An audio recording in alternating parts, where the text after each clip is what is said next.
bizni shikoyat qilmagan kunimiz yo'q, ha? Hayotdan norozi bo'lmagan kunimiz deyarli yo'q.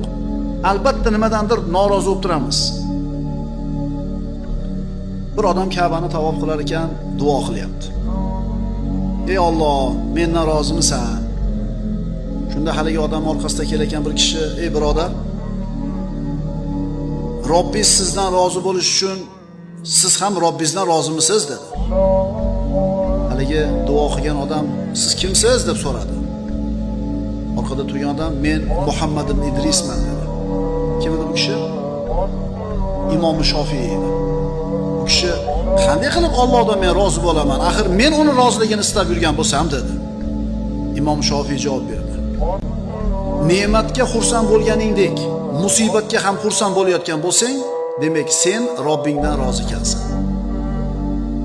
Xursandchilik kelganda alhamdulillah, alhamdulillah deb rozi bo'ldingiz. Endi ozgina musibat kelib qolsa, jazobaga tushayotgan bo'lsangiz, demak siz Allohdan rozi emassiz. Demak Alloh ham sizdan rozi emas.